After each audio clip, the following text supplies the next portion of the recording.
As a reminder, speaker bios and pre-approved presentations are posted, so you can scan it on there. This one is a discussion panel, so there's not any presentations associated with part two. So no worries on that, but you can see the flow and the discussion topics that our panel facilitator, Denise Kennedy, who you all met at the end of the last session, will be on there. So with that being said, I'm going to go ahead and ask Denise if you can go ahead and come back on. Kyle, I see you on camera. Did you want to add anything before we get started? Tommy, you covered it well. Thank you. I just wanted to Yep. acknowledge, we had over 100 attendees in the first session for today. Looks like we'll get close to that here. Again, want to thank our panelists, our moderators uh, for this session. And yeah, let's turn it over to Denise. Thanks, Denise. That, thank you. Can you see me? Yes, I can, Denise. I spotlight you to it, and so Okay. we'll bring in the rest of the panel just as soon as you get through your slides, Okay. and just give me the audio cue. Okay. Uh, yep. All right. Thank you. Thank you. All right. So first of all, I'd like to really thank you for participating today. We had a session one already this morning, and then our second one is an extension of that one, which is about tire-derived products and market expansion strategies. So I'm going to introduce myself and then show a couple slides, and then we're going to go right into the panel. I have been in tire recycling for 37 years, going on 38 this year. So a long time, been involved in a lot of different areas. I've also had I've been involved with CalRecycle as a contractor and subcontractor for 14 contracts and work on the market study. And I think I've worked with every manufacturer of tire-derived products in California through those programs and otherwise. And so I've been very involved for a long time. And so I have a pretty good understanding what everybody's doing and the feedstock suppliers, because those two were combined in some of the contracts where we required them to use California rubber in getting grants. So I'm going to show you three slides really quick that I usually present, and I just want you to have them. I'm not going to spend time on them, but let's go to the first slide. This is a catalog this is all the products or just a sampling of the products that are made in California that CalRecycle has supported. We do have a catalog that exemplifies a lot of them. It's not updated. It will get updated still, but I just want to show you that. So the login is there and it's on CalRecycle's website as well. Okay, next slide. These are going to be fast. This is an important slide I always present because I've been involved with product development, well over 3,500 tests, working with all these companies. You always have to have a customer before you go start looking at developing products. Very important. Doesn't happen all the time. And then the feedstock material, are you going to get the right size feedstock material? It's just not a matter of finding the tire rubber and then the logistics of how you're going to get it. So I just want to keep this list because if you're looking at developing a new product, these are really important. Okay, next slide.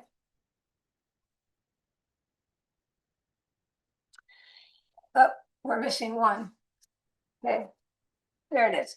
This is another one. Keep this. A lot of people do not know what sizes of material are used for which products. Produced this a few years ago, and I do have international system of units. I do chair rubber recycling at ASTM, and it is a requirement for us to always use the SI units first when we're measuring particle size, and then US is just an addition to it. So, but anyway, take a look at this, keep it. If you're looking at doing a product, this kind of tells you some of the uses and the sizes that the companies are using. All right, that's it. Now let's go to the panel. I gotta take some water, hold on. Our panel could come on camera, then I'll spotlight you to connect. That'd be great. Okay, so one of the things today that we're going to do, we're going to go in and ask our manufacturers of tire-derived products here in California to respond to questions. What I would like to encourage you, and please, I'm not looking at the chat, so if you put a question there, I won't see it. So please put it over in the Q&A session, or click on the Q&A and write the question there. And then if you answer it as the manufacturer, I won't see the question. I won't ask it again unless I go back and look at all those. So you don't have to answer it right now, but if you want to, it might get missed while I'm presenting at the center. We're working with you. Sorry. Okay, so let me get my glasses on here.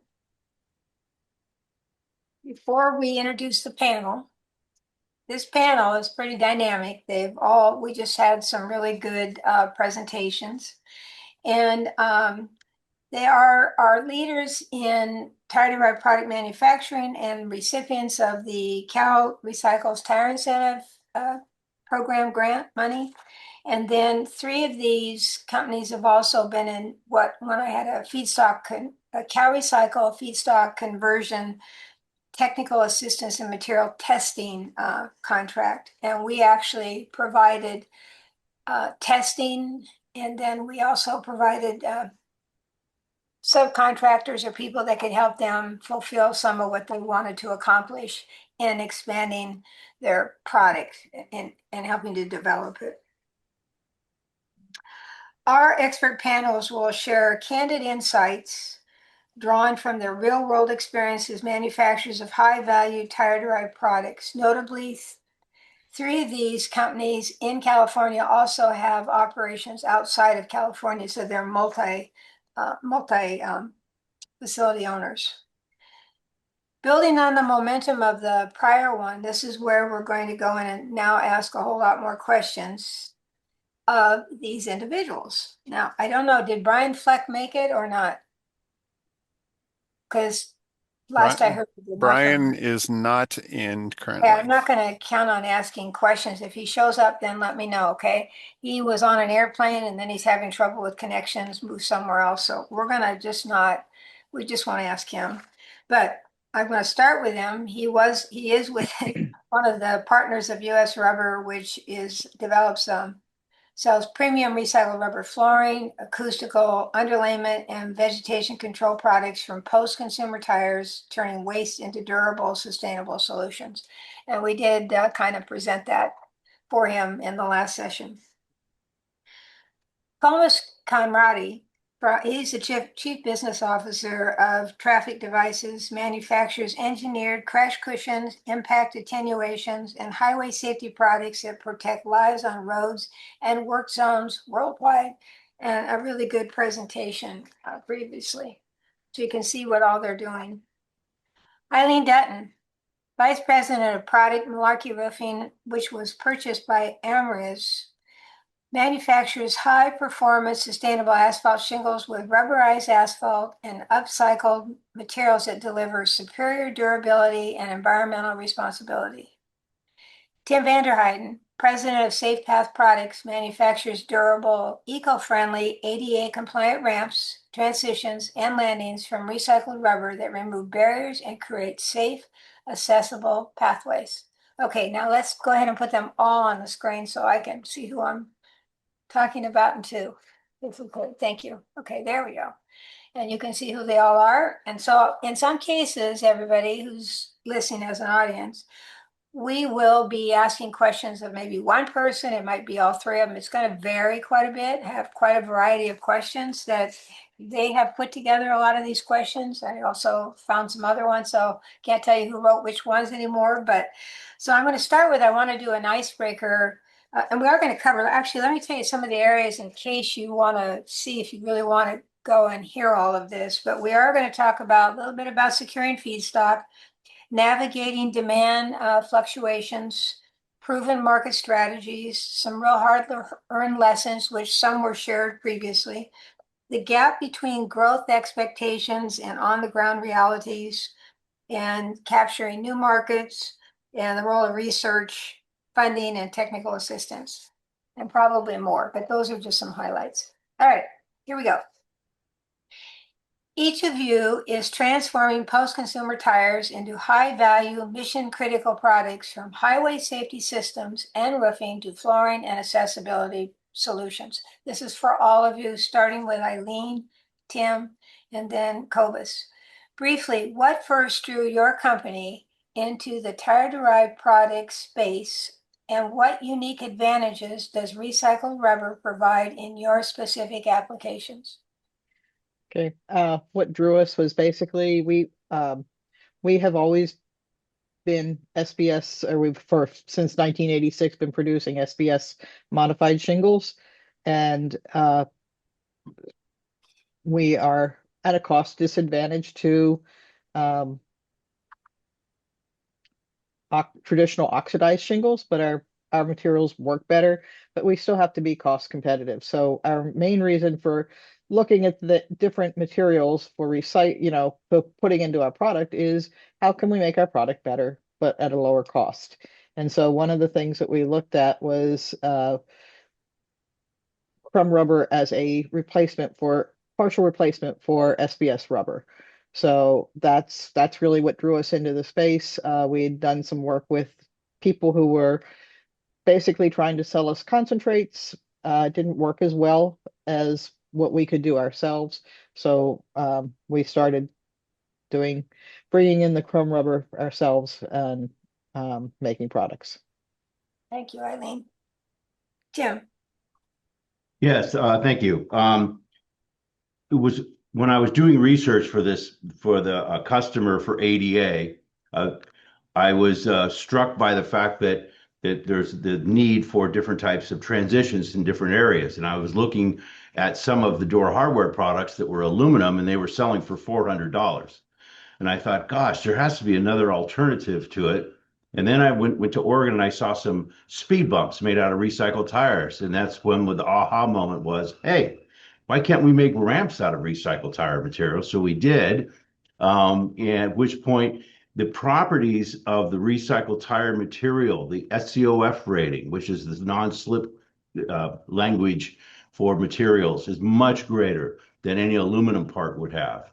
It has the great durability, and people ask me, how long do they last? And I said, well, I still don't know, because the first ones we sold in 97 are still in the same place, looking just like the day we sold them. So we made them too good. So it's just a matter of they don't get replaced. And so that was one of the reasons, because of the sound, the fact that they don't slip, the fact that they could weather, they would take UV, with all of those things, it wouldn't come loose in their settings.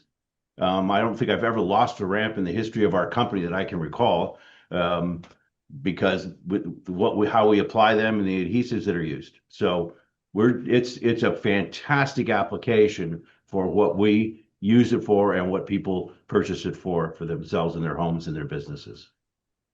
Thank you, Tim. Tim has lots of aha moments, by the way, since I've been with him for a lot of years. So I have to say that. Cobus. Perfect. So it sounds like Tim and I kind of lived the same life a little bit. Our selection of crumb rubber was also because of the properties. So obviously we're a fairly large manufacturer. We do blow molding, we do roto molding, we do steel manufacture, we do all of the types of manufactured. And back in the day, traffic safety devices used actually sand-filled bases for it. So sand was the go-to years and years ago. And when we start dipping our toes into crumb rubber and tire rings itself, it's just such a tough product. It can be out on the road day after day. If your molding process and your manufacturing process is rock solid, it's almost indestructible. And that's really what we need, because a lot of our customers, they'll go out and they'll buy tens of thousands of bases and they'll rent it out over and over and over. And it's out there in the sun, it's out there in the snow. It's really, really hostile environments, and it just holds up. So it's a phenomenal product and it's a really good choice for us. And we've never looked back. We actually have dead stock of sandful bases still from 5 years ago, because the crumb rubber alternative is so superior that it completely took over the market. That's great. Thank you, Cobus. Okay, we're going to look at a couple of core challenges in our industry or regarding products. So securing a consistent supply of high quality tire feedstock remains one of the biggest operational hurdles California, across the country, anywhere. And even though we have over 300 to 325 million tires, you still have to have the right material. So Tim, I'm going to ask you, and then Cobus, what are the most pressing challenges you face today, and what practical strategies or partnerships have helped stabilize your supply?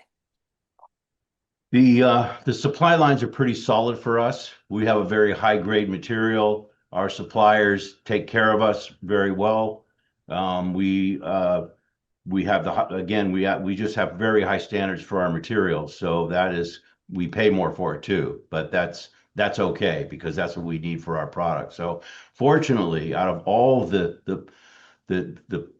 the volume of problems that we could have, that tends to be one of the ones that we're not experiencing at this time or have in the last, 5, 10 years.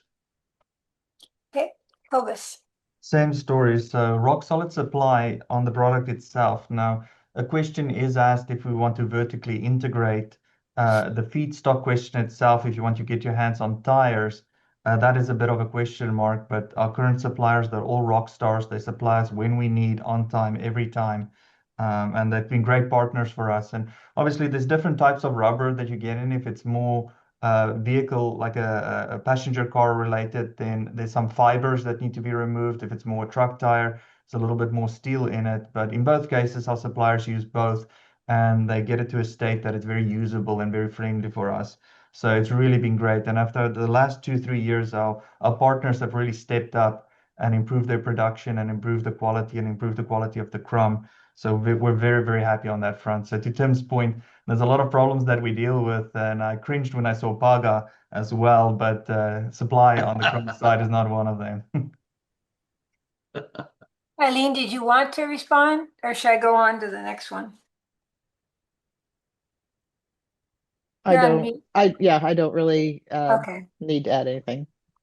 You said you did about 2 million pounds a year of rubber, right? In that one plant, yes. In this plant, yeah, in California. Yes. Yeah, you have multiple plants, so. Yes. Okay, all right. So demand fluctuation. This is going to be for Eileen and Tim. How do you manage unpredictable swings in demand for tire-derived products? Have you observed notable shifts in customers or specifier preferences over the last 3 to 5 years? And what tactics have proven effective in smoothing those cycles? Eileen, you want to go? Um, You want me to say it again? no, I've got it. I would say the tire-derived products, we have the advantage, we leased a large warehouse. And so we have large warehouses both in the Midwest as well as on the West Coast. And so we actually pre-purchase materials, with some of our material people who compete with us for our type of material are the paving contractors. And so during off seasons, we stock up on material, and then that helps us make it through the year without any hiccups. So yeah, that's how we do it. Okay, good. I think one of the things we had when we had the freeze in Texas, we experienced some real supply problems with urethane coming out of there, and that was a pretty scary moment. Fortunately, we were well enough to stock up on a bunch and be able to keep a lot of operations had to shut down.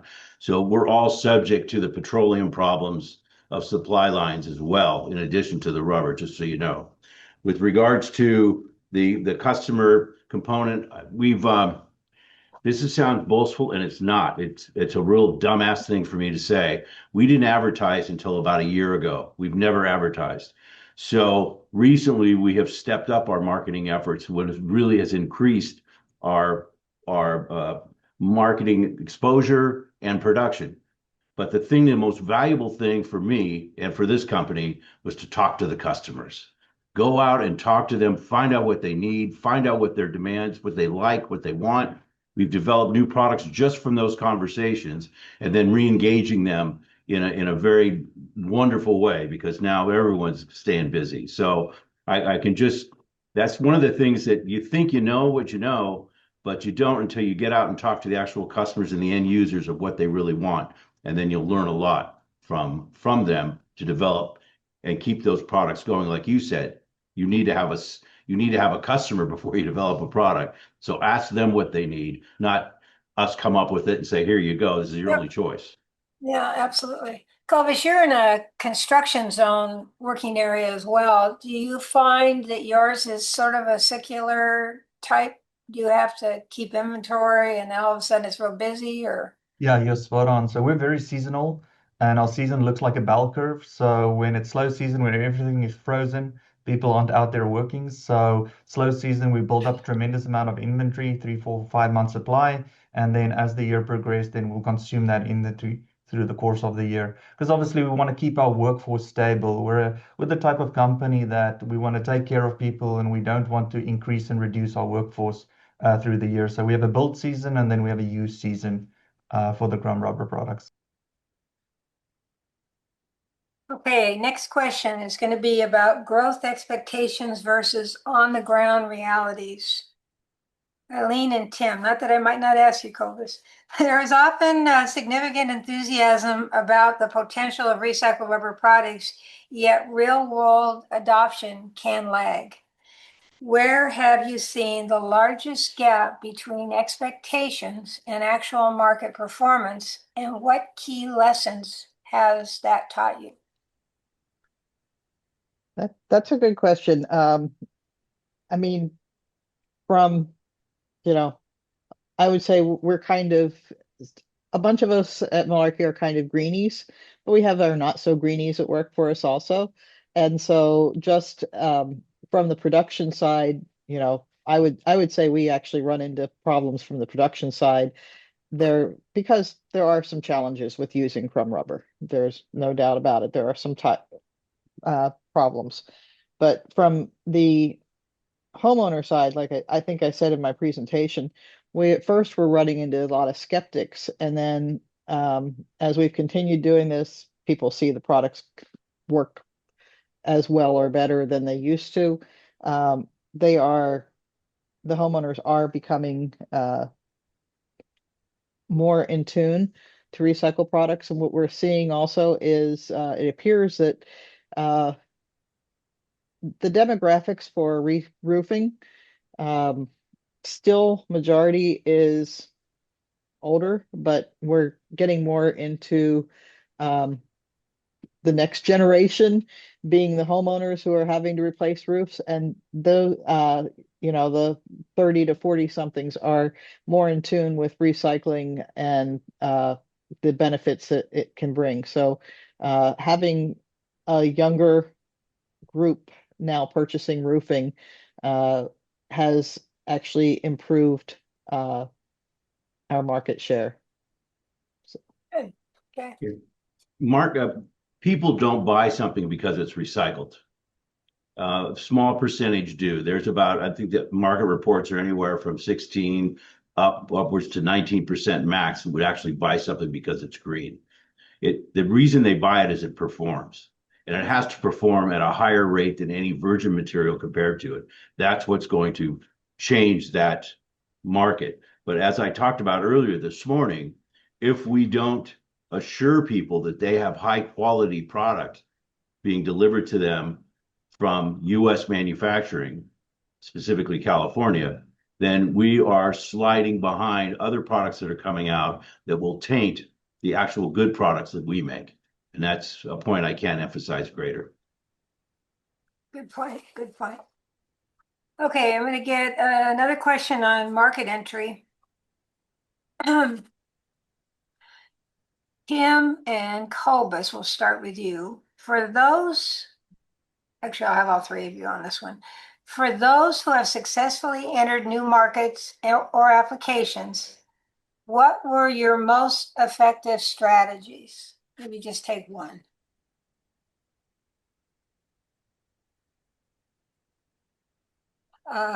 Who wants to go first on that one? Eileen's thinking, I can tell. No.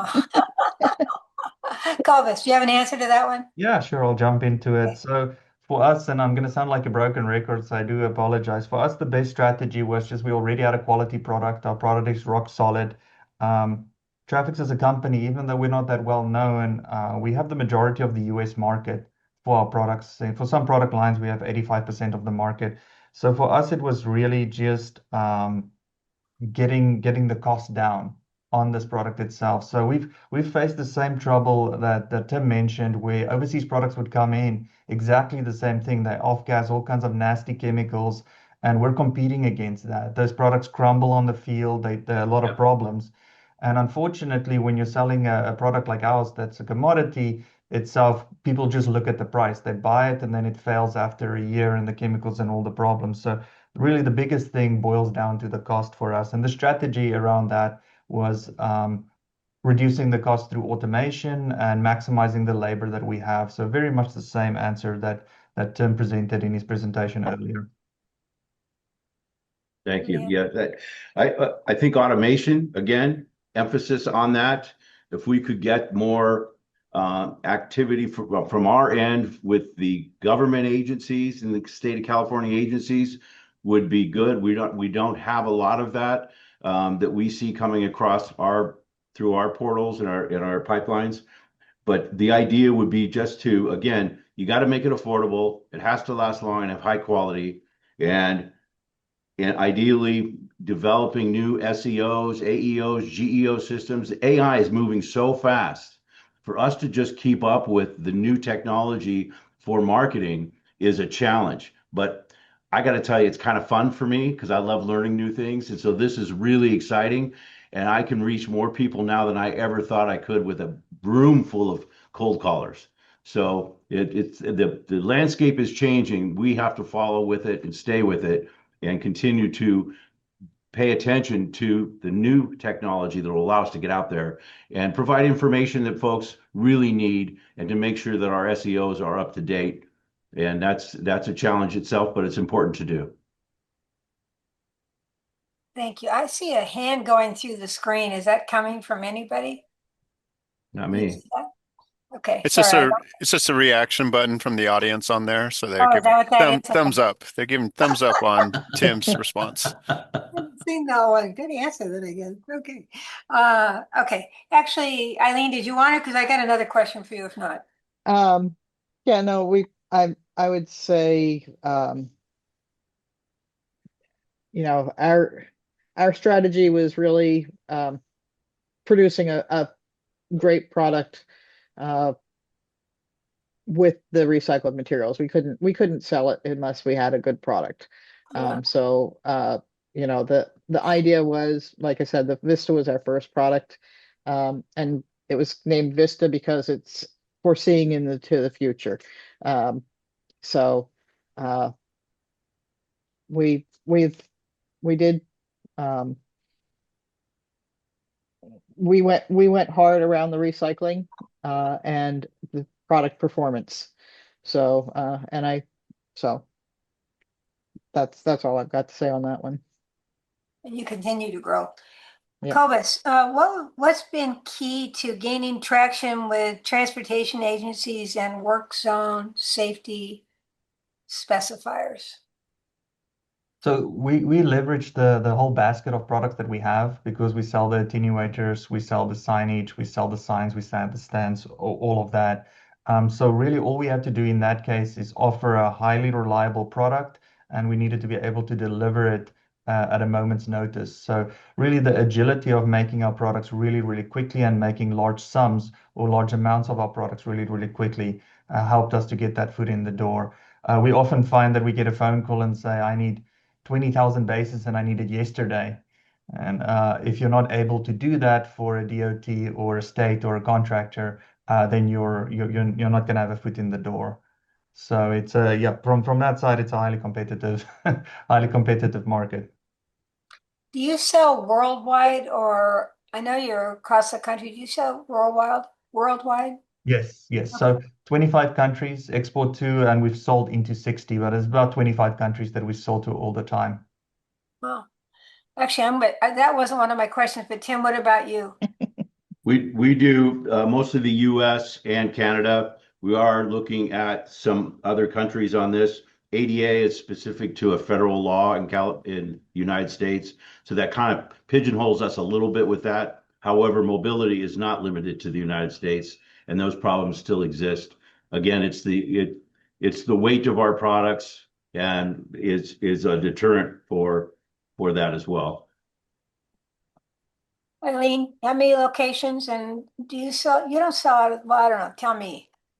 Do you Well, sell we're okay. We've got 3 locations. We're opening a fourth later this year in Indiana, and then we only sell to Canada and the U.S.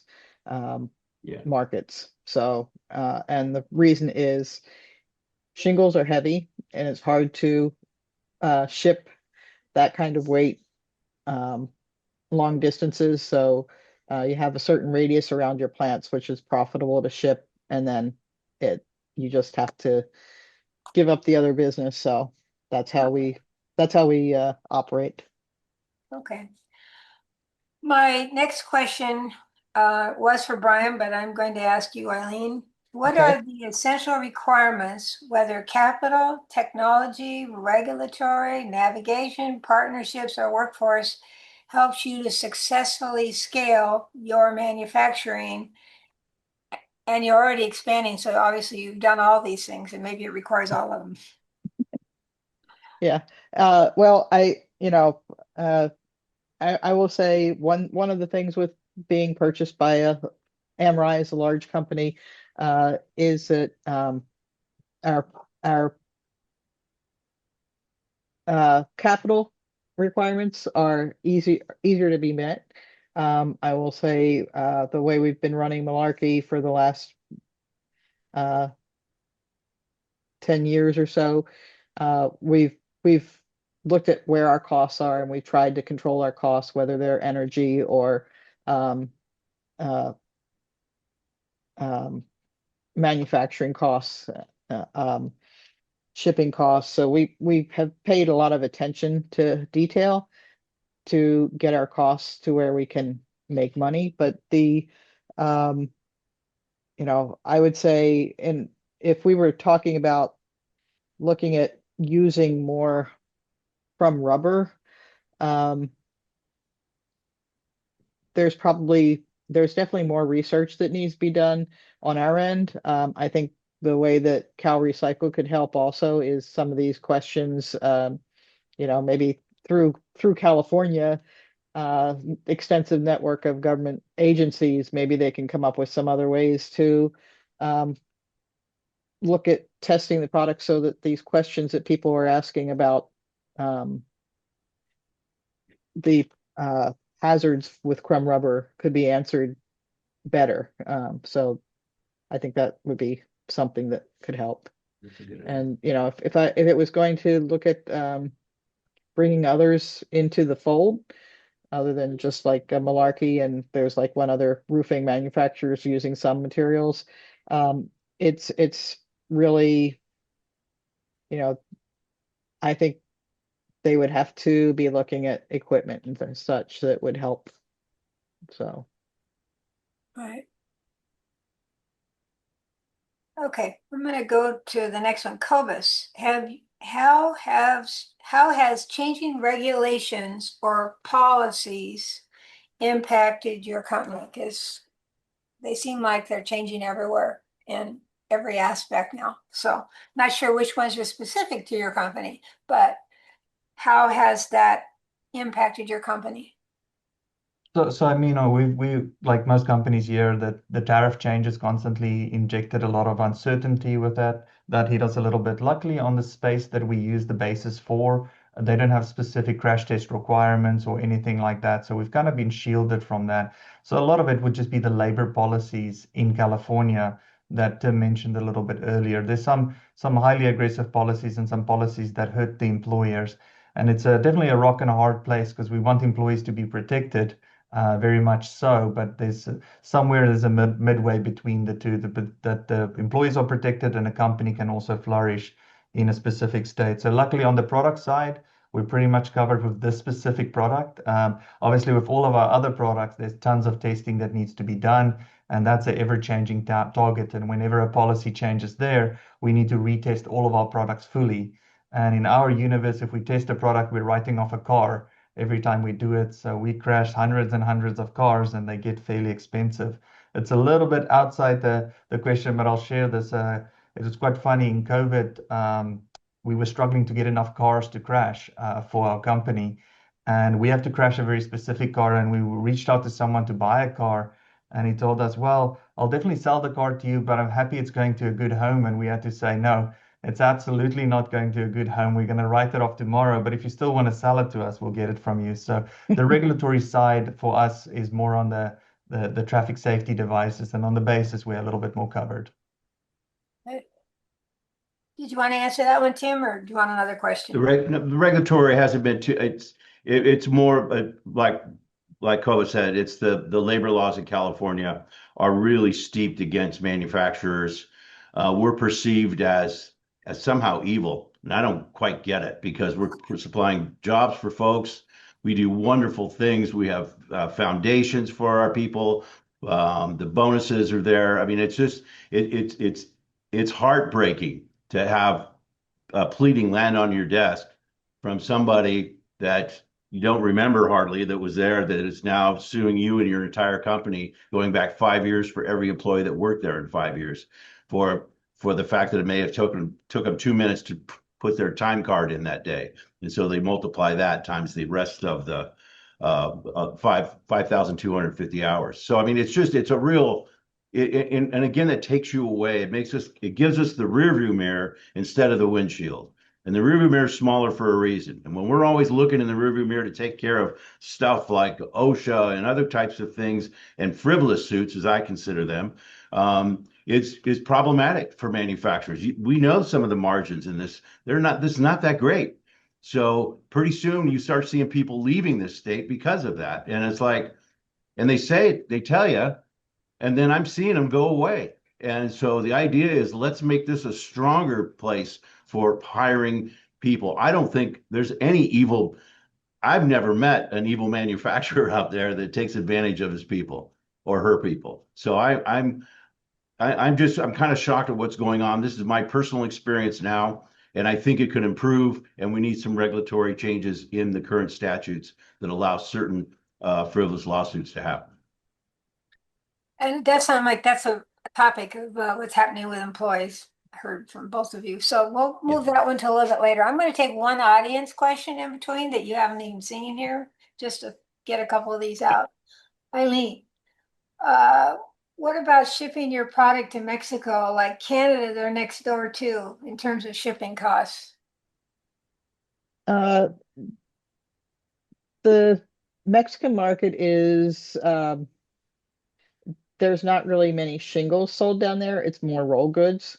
It's more flat roofing than steep slope roofing. So it's not really where we specialize. I will say there are probably shingles that are shipped into Mexico. We don't do it. Our distribution does it. So it's people who are close to the border who will ship over. I know that for a fact that there are people who do that. So we don't specifically ship into Mexico, but yes, our distributors will ship. Okay, now I'm going to go back. We'll do every once in a while, we'll do an audience one there. Let's see.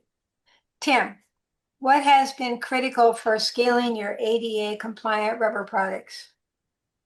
I think what would be critical, what would be great, is we just visited in Colorado and Denver a couple of weeks ago, and how Denver was very active in providing capital grants for one company. I think it was up close to 11 million. And they have a robust business going. And without that infusion, I don't think that company would be doing what it's doing today. And I think that with more capital, with capital grants, with some attachment as to successibility. In other words, if you give people grants, then make sure that they produce so much rubber because of that grant, and then be able to take off, kind of credit back, you will, the amount of increased sales that they've had of that material. So it works for the state. It works for everybody that's in the consumer end business because now we are low our costs. It's very hard to cover. It's a heavy lift to take on some of the kinds of equipment necessary to make these products. And it takes a long time to do it, and it's not going to happen. And we already have a surplus of tires in this state, as we know. We can use those. We just need help in that marketing and in the capitalization of machinery as well. Correct. Okay, and the 11 million you're referencing did not come out of a tire fund. It came out of an economic department of trying to stimulate Oh, okay. business in that state. So just so you know. Okay. The next one's going to be the role of research, funding, and technical assistance. It is understood that all of you are participating in CalRecycle's Tire Incentive Program, also called TIP, which has been great for all of you. And you get from 10 cents to 50 cents per pound based on the type of material within the product that's being sold and how much of that rubber is being sold. Well, I didn't say that right at all, sorry. So 10 to 50 cents a pound, depending on if you're using which size of material, particle size, and then they base it on your sales of product. So they take all that rubber per product and then they give you the money. Now, here's my question. That will be discussed in 2 weeks by the funding department. Do you believe funding additional research would be valuable in expanding the use of recycled tire rubber for your company, which one of you just mentioned, or would technical assistance be more supportive in developing new products, improving products, or growth?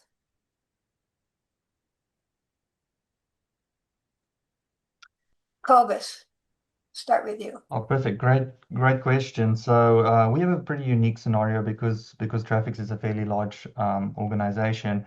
Uh, our our universe will allow us, if the tip program is grown to cover more pounds, we would use a lot more rubber.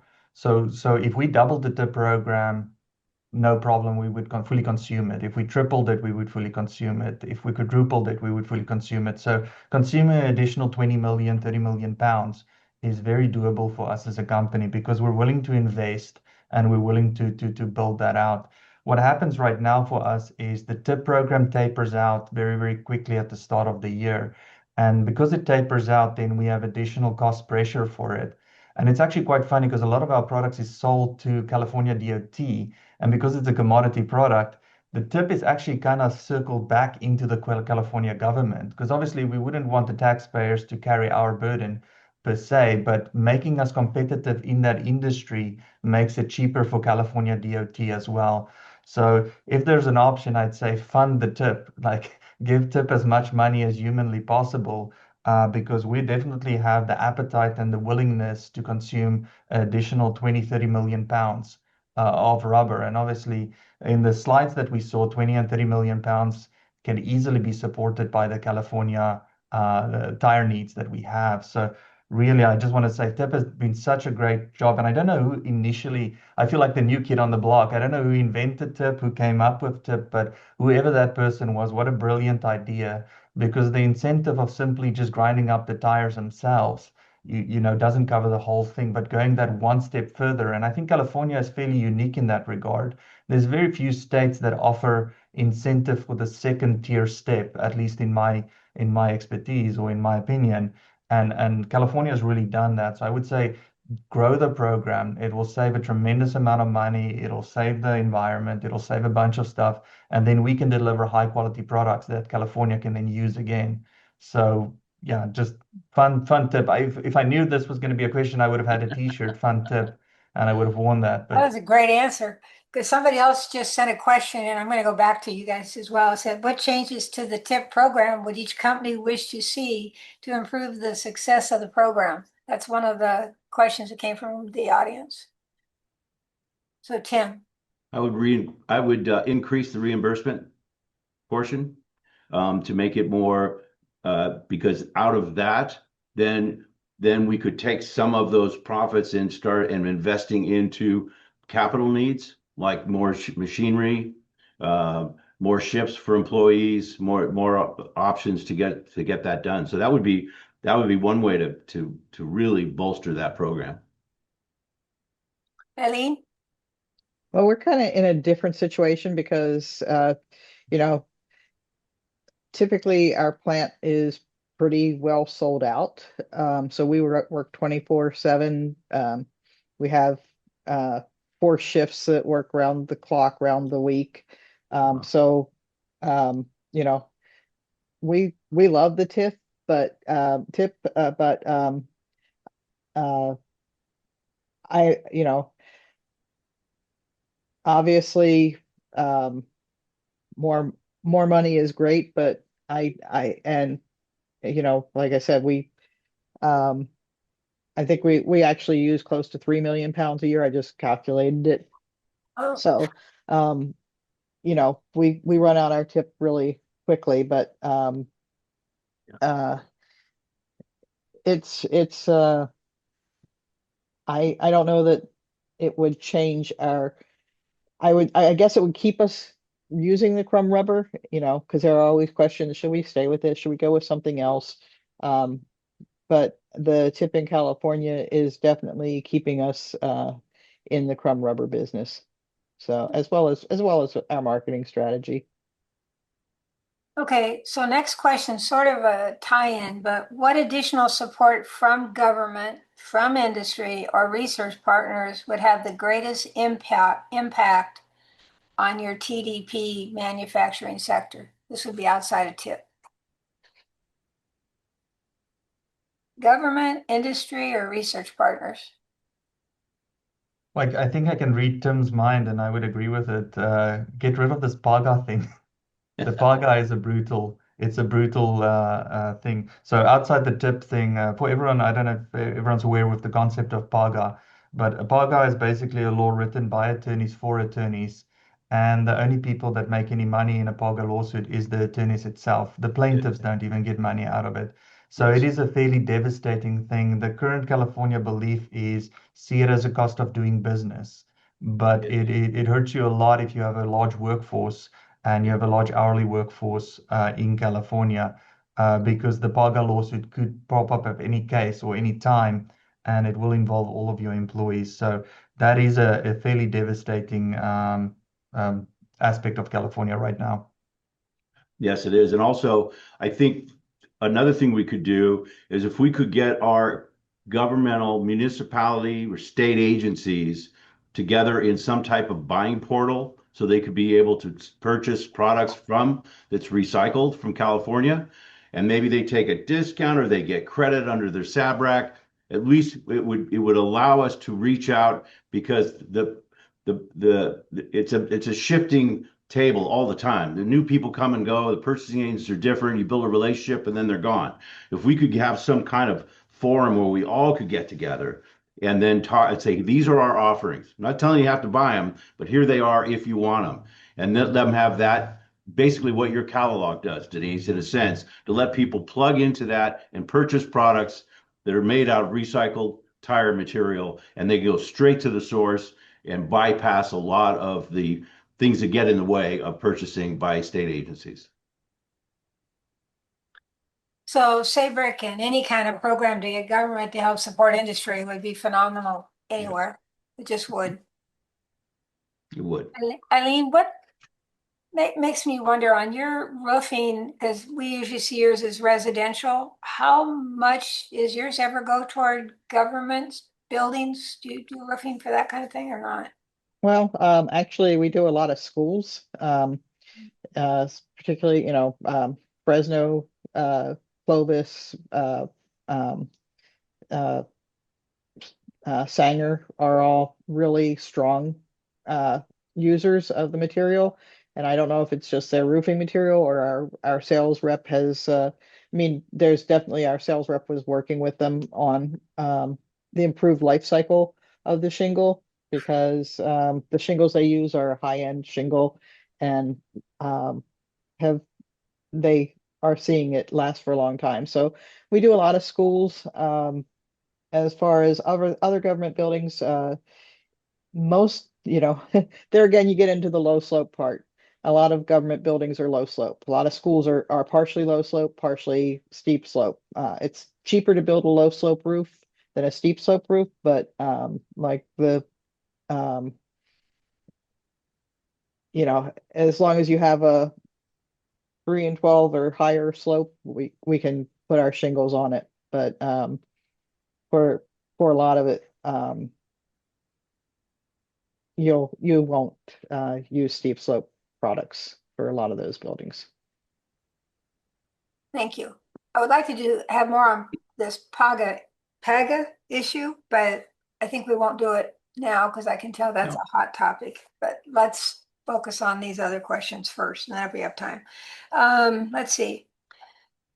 Tim, what are you seeing in the market to expand the use of tire-derived products, your products? Any specific initiatives or projects you can reference? Has your company been impacted by competition from, this is the next question. Actually, let's just go to that one. Right. Yeah, let's talk about, you did bring it up earlier, the imported I rubber did. issue, and Yeah. I'm very aware of what efforts have gone into that. And I do hear it when I go to ASTM meetings as well. So I think I'd like you just to briefly just maybe say you're open for, if anybody's on the call, that you wouldn't mind them talking to you about Yeah, that not at all. Not at all for that. quickly. Yes. So do you want me to address the imported products or no? I'm sorry, I guess I missed the question. Well, what I want you to do is just say, we know it's an issue of products, It's an issue. material coming in. We know that with Yeah. chemicals, devulcanization, materials coming in, it's totally different compound. It's a completely different If chemistry. Yeah. anybody is interested in working with you, that's what I'm saying, just Oh, thank you. have you tell them to call you. Absolutely. Basically what I was trying to say, so. Okay. Okay. Also on, earlier today we had comments on microplastics, 6-PPD. I'm going to add this just so you know, and I know this is an issue I hear everywhere myself. I do want to know if it affects your companies, but I do know at ASTM we've now defined microparticles and micro rubber to try to separate it out from microplastics. Just so you know, there's a movement going on that right now. So I just want you to be aware of it.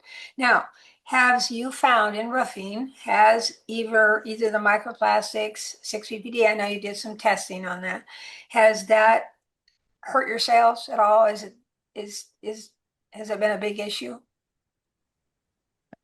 From our end, I wouldn't say it's a big issue. Uh, State of Washington did some testing, and so we have, you know, in general, they found that the majority of problems with crumb rubber came from tires driving down the road. So it didn't come from the products. I mean, the products that came off of shingles were basically uh, the same as what came off glass. So, you know, and so, they're, I don't know if they're still doing some more testing or not, but um, it really hasn't hurt us. Um, every once in a while, sure, we'll lose a sale. I'm sure if the person who was worried about the latex has lost the sale, but um, you're going to lose sales for one reason or another. But we aren't seeing a problem. Okay. We're actually growing. So I'm just going to ask Clovis real quick on yours, because your products are outside and on the road. Has it been a big issue for you? There's No. tons of reports out there, you guys, on both of them. So I mean, lots of them. Yeah, we haven't heard of any issues itself. We do rainwater testing, I think like on a monthly basis. Nothing has ever shown up in it, and it's millions of pounds of product out there. So nothing really leaches off it. I think some of the concerns that I've heard about is tires have carbon black in it or something, but it's fully contained within the product itself. So that nothing really leaches out of the product much, and we haven't heard anything about it.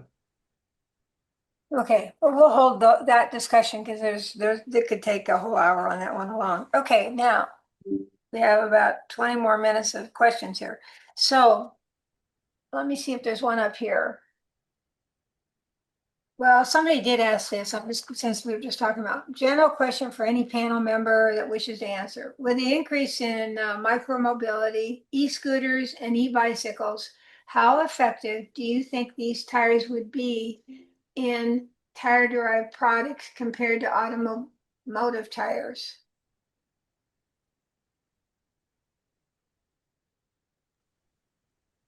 I'm not sure. Go ahead. I was just gonna say, I have to be honest with you, I haven't paid that much attention to what type of tires there are. I would assume they have a lot less metal in them. Um, I don't know if e-scooters have solid rubber tires or what they are, but unless we know the chemistry of the tire, I really don't know. Yeah, I think not only e-scooters, but also just looking at the manufacturers of tires. There is some no flat tires they're working on. There's different things that they're putting in for the uh, tracking of pressure. That's one, and that's a device that has to be taken out before they go into the recycling process. They're also looking at doing foam filled and some other additives to the tire in the tire manufacturing process that we should probably all be aware of and get ready for. Because when that happens and they cycle through, we'll be seeing them, and that's going to affect either the price or the processing of the actual crumb itself, which is a discussion for not this group necessarily, but for the recyclers. Eileen, I'm going to switch gears here for a minute. Your how how do you think your using tire rubber contributes toward greenhouse gas reduction, resource conservation, and circular economy goals? Any one of those or all three of them? Do you guys monitor that as a company? We do, and we also, I mean, Amri's we're in Canada and the US. And so in that area, they look at the greenhouse gas. It's not in my department, but we our data feeds into their information. And they say, yes, it helps. But we also have EPDs on all of our products. And when we did the EPDs, we had the crumb rubber in there as well. And that improves the greenhouse gas uh, and circular economy. So we know it improves it. I'm not okay. My title is VP of Sustainability, but I'm not a sustainability practitioner. I just work with people who deal with that, and I will say that we do find that it improves our product, environmental product declarations over similar products. So You'll get that with LCAs and EPDs as well. So when yes, you're doing an EPD, you'll have an LCA connected to it, and that will give you all of those numbers you just asked for. And yeah, then you can yeah, publish that to your specifiers, and they can know uh, what benefits there are in reducing the carbon footprint of your products in the marketplace. right. Yeah, no, we actually have that. We've taken some graphs and looked at our competitors and um, uh, competitive data out there, and so we can tell where we stand versus competitors.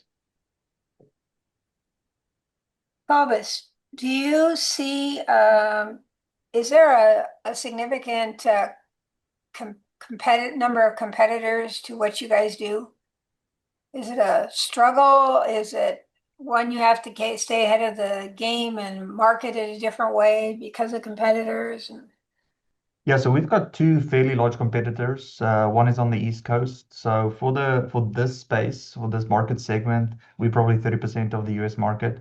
So the other two large players are owned by an enormous venture capitalist firm. So quite a bit of money that we compete with. But we're always ready to compete with them. The main competition, though, to Timothy's point, is it's a electricity and labor competition.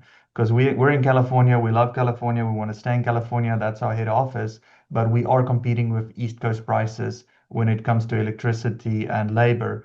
And that's really where the tip program has made the difference, where that the offset of the tip is enough that we can compete with them anywhere in the US.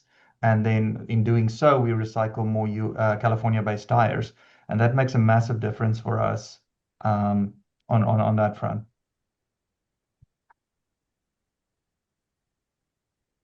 Cam, do you have any more to add to that or yourself, or you want to add to that at all? No, I think that's an excellent point. It is hard to compete. That's why competitors and people are looking at starting, and even our own operations have been looking at other states because of the friendliness of the energy costs, the labor costs, the lack of organized attorneys coming after you for frivolous claims, but also in your taxes and all of that stuff. I mean, there's some real advantages in being places other than California. So let's bolster this place with more incentives. We do have the most waste tires of any other state. Let's get down to business and really make sure that we can keep our companies here. There's about 41 states would make up the amount of tires that we produce in California. I don't know if you know that or not. Just so you know, it's quite a bit. Okay.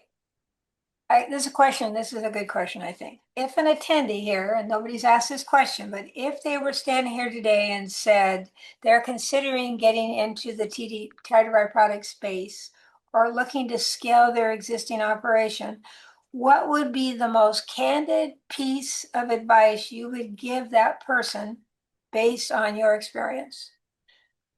I'm going to start with Cobus. So I would say take Ask care, it again. obviously. Huh? I would say take care. It looks like a very easy thing to step in because you're just taking this thing and squashing it, but the fine tuning that comes in to deliver a high quality product is quite a challenge. So I would say pace yourself, don't grow too quickly. Get a press, get a machine, figure it out, test it, figure out what the humidity does, what the temperature does, what your crumb rubber does, what urethane you need, how it reacts in winter, how it reacts in summer. So don't go too fast, too quick, because you could end up, and it has happened to us as well, with truckloads of bad product. And now you kind of defeated the purpose. We didn't recycle it. We made more waste at the end of the day. So have a very clear understanding of what controls this and what governs the process, and then obviously you can step into it and scale it up from there. You said candid, right? Yeah, go ahead, go for it. My Okay. aha guy. You know how to make $1 million in the crumb rubber business? You start out with two. It is not an easy thing to do. However, if just what Cobus says, getting that together, getting a good product line together, is something that's doable. I am nervous personally for young people coming up and doing what I have done. And to start this 28 years ago would be a very tough venture right now. So the way that this can go is with the increase of automation. We are still working in an antiquated industry, in my opinion, and the demolding part is now we worked on that, but also the loading of it. The more automation you can have, the less labor force you need, and you can pay the labor that you have even more, and keep them at high paid, livable, really good living wages. That's the objective. Eileen, do you have a comment? I really think one thing I understand how the tip program works with the refunding for your use of rubber. But I think if there was something in the tip program where they helped with the research, whether it's with looking at the equipment or um, formulation or whatever, if there was something that could be added to the program, maybe through some of the universities that work with CalRecycle, to help manufacturers figure out what they need to do to improve things. Maybe paying for summer interns or something like that who are engineers to help out in the processes or such. So maybe have a round table or something like that where you can sit and maybe bring some of you manufacturers in, like yourselves, and have some meetings with CalRecycle and talk about this. And these are some ideas maybe versus online like this. Just Yeah, I think there's a few people from CalRecycle on this, so. I know, that's why I said it. Yeah. They know I'm going to ask you. There's not a lot of expertise in this industry. There really isn't. There's individual people that are doing their own operations, generally keep it to themselves. They're not, it took me a long time to figure out how, when I started out, we were losing $65,000 a month, and I was calling everybody that I could, and they just simply couldn't help me there as far as the blending, the molding, the temperatures, all of that. That was trial and error. So that's whoever is going to start an industry right now, be aware that you'll have to have a space in your budget for trial and error to figure it out, just like Koba said. Yeah, hard for me not to comment sometimes. Okay, I'm going to throw in one that somebody asked. This is from Humboldt County. For rural counties, waste tire recycling is often difficult due to cost of transportation, among other challenges. Are you aware of any potential for recycled tire products that could be manufactured on a smaller scale using locally sourced tires?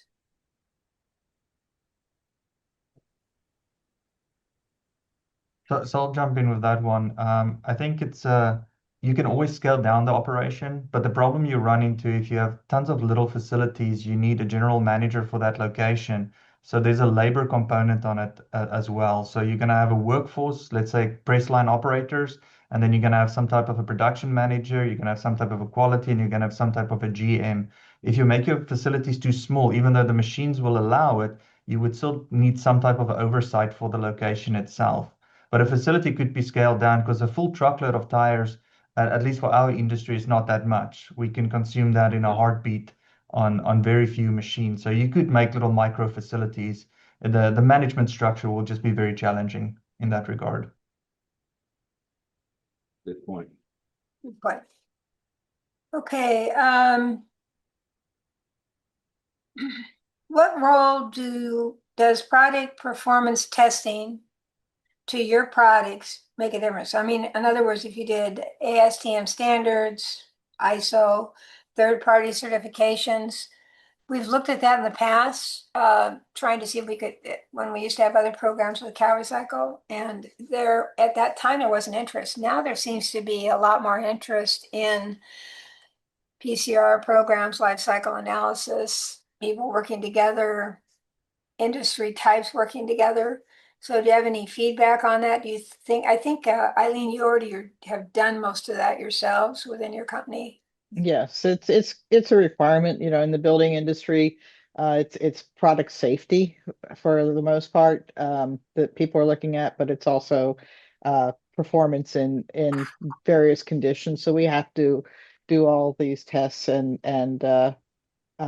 like in California, especially Los Angeles area, ICC reports are required for your products. So you have to have the third-party compliance, and to get that, you have to have all the other testing run. So it's just Which is really costly to you as manufacturers to do that, and time consuming. It is. Yeah, a lot of people don't realize that, but that's where when some want to get into it, they don't realize how costly these things are to develop a product, besides all the other dynamics. Did you want to say anything, Tim or Cobus, on that one, or did she cover it? We're good. Not too much in our industry on that. Okay. Let's see.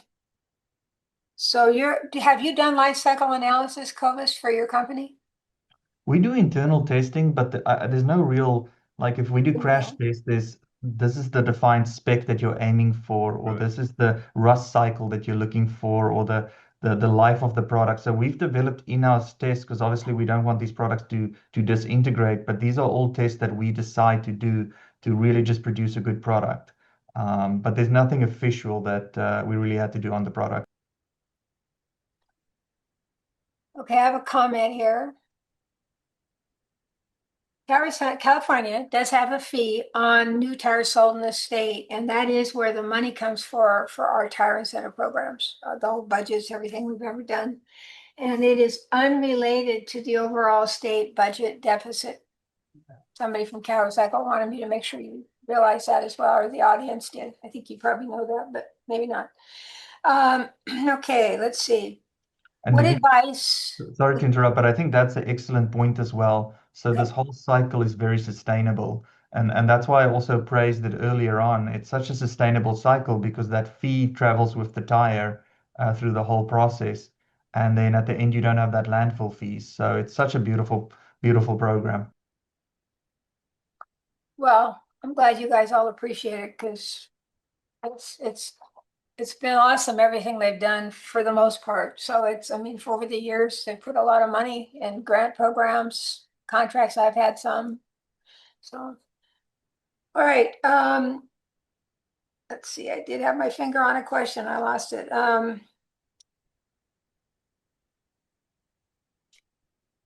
Okay, so this is a little bit on the environmental, but how do you balance environmental goals with cost, manufacturing, and performance? Is that a factor other than these new things that we're hearing about all the time, like latex? And is that How do even you, go ahead. can you repeat that question? Sure. How do you balance environmental goals with cost, manufacturability, and performance? In our company, we're charged with basically keeping costs level or reducing costs. So when we're looking at things, we actually have to figure out a way. So a lot of it's through research of our um, research done in our labs, how we can keep the product cost neutral. So we just have to do a bunch of testing. And we have a group that is pretty well trained, and we'll sit around sometimes and just talk about how, what other changes could we make to use the product. Yeah, we invested in solar for the entire building. We've got our whole building covered with solar panels, and that was to help mitigate the carbon footprint of using more electricity than using as least the electricity that we can. That's still not performing very well for us in California as the cost of energy continues to rise. But nevertheless, that was one way we could mitigate our impact with using solar as a major energy source for us. And in our case, obviously, we don't want to harm the environment. So if we're aware that any product that we make has any type of problem, so one thing we make safety vests, for example, and then forever chemicals became known, and we changed our sources on it. So as soon as we're made aware of a problem, or if our testing identifies a problem, we're not going to hurt the environment over profit. So we will then pivot and swift and change whatever we're doing. So right now, the rubber molding and the crumb process itself, all the tests that we've done, the air test, the quality test, the rain test, indicate that there's no problems with it. And as soon as we're made aware of any problems, we would simply pivot away from it and say it's not worth it to hurt the environment or do damage to it. So that's our open stance. Yes. All right. How have the CalRecycle programs supported or accelerated? I think we already answered this one. Can the panel articulate an effective roadmap for state policymakers and stakeholders that would help you? That's a loaded question. Can I write you a white paper and send that in? Because it's not a simple answer. There's a lot of moving parts to that answer to that question. It's a great question, and one I think that probably needs to be unpacked and looked at by stakeholders.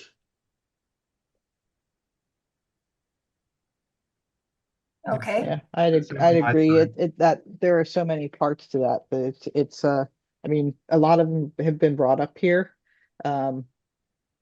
The PAGA with the HR implications and the um, uh, we We talked about how else California could help manufacturers. There's a lot of things. And I'd say we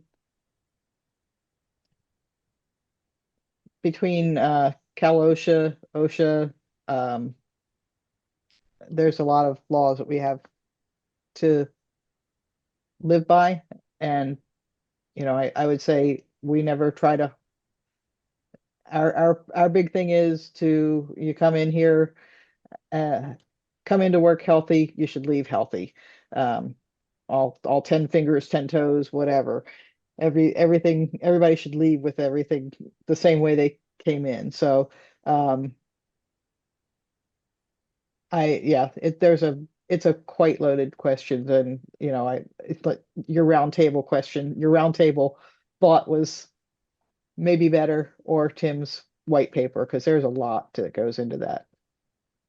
Well, it does seem reasonable, besides doing it in a public forum, is to take the leaders and sit down and just talk. And we have the opportunity because I know CalRecycle is listening. So we have a lot of people on the phone. I just think it'd be a good idea. I think it's time. We used to do that a long time ago, but it's when we were going to go change how to do permitting or picking up tires, not so much on product development. So Yeah.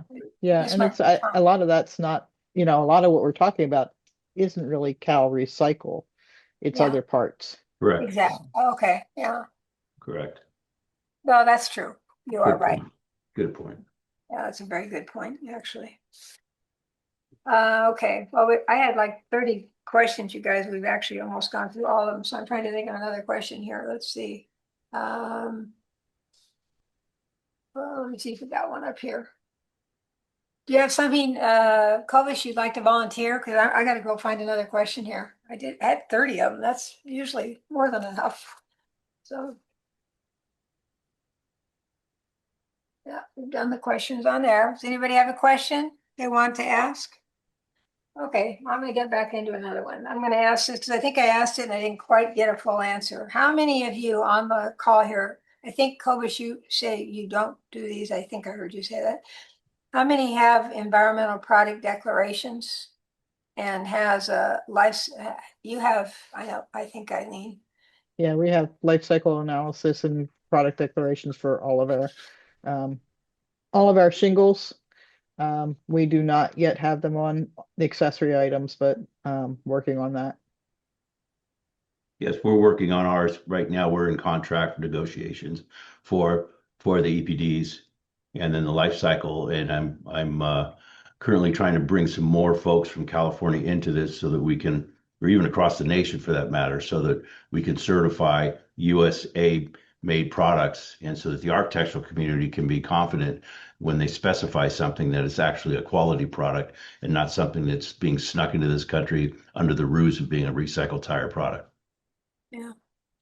And we do have that it's been being worked on for quite a while in rubber asphalt, on the Yes, yeah, highways. So they really have put a lot of effort in that.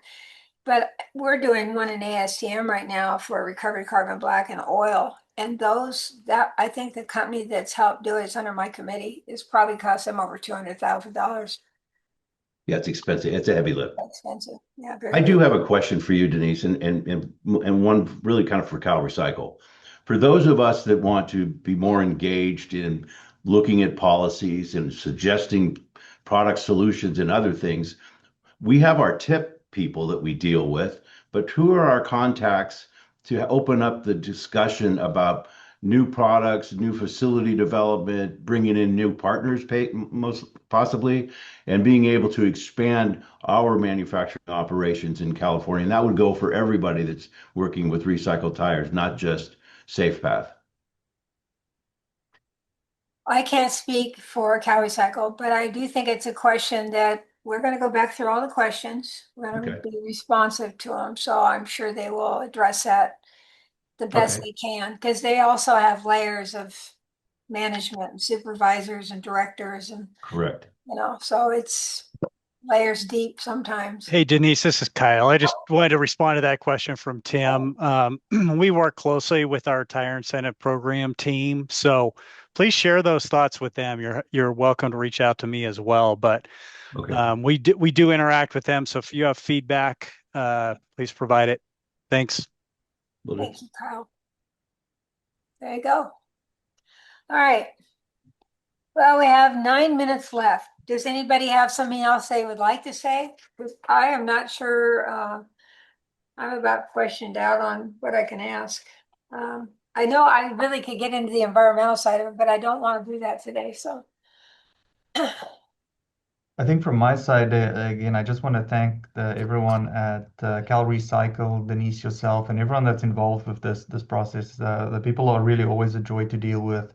Everything is really great, friendly, helpful, and the net effect that it has, positive effect that it has on our company and our employees in Adelanto is massive. So we do appreciate it tremendously. Thank you so much for that. I concur. I agree completely with that statement. So thank you Yeah. again for having this forum as well. Yes, well, we I just agree. had that Clark Williams just responded also with CalRecycle, who's high up there. Okay, cool. We can put any business in touch with our business assistance team looking to site or expand in California. Fantastic.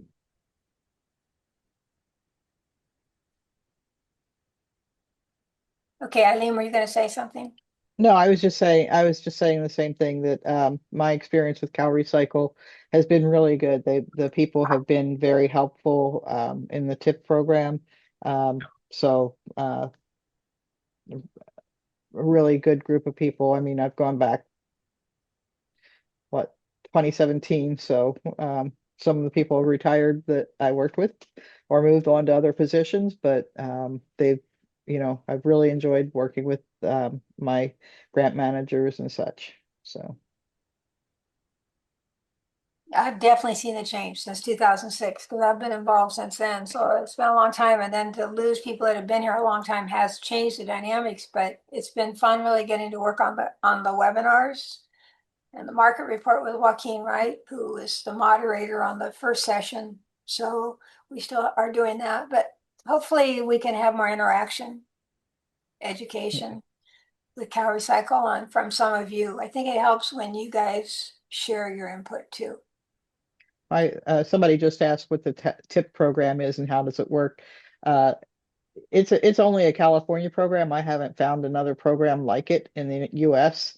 But it's basically a program that, as Denise said at the beginning, pays you for you use a certain amount of crumb rubber in your products, you sell those products, and you get paid for the rubber you've used in those products up to the maximum of your grant.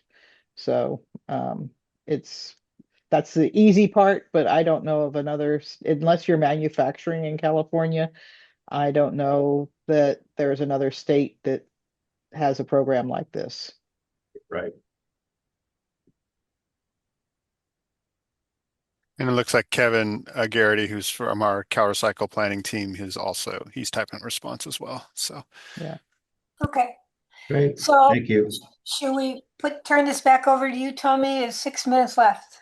sure, we Well, can. first of all, let me thank everybody. Yeah, So thank you. It's good to interact with you. I like to do it in person even more, but it Yeah. has been nice. I have seen some of Eileen's locations. It's been neat to see those. So, and I've been down to Adelanto, and of course, Tim I've known forever. So anyway, thank you very much for all your help and time and effort for doing this. And Tommy, you too. Okay, I'm done. awesome. All right. Thank you Thank all you. again.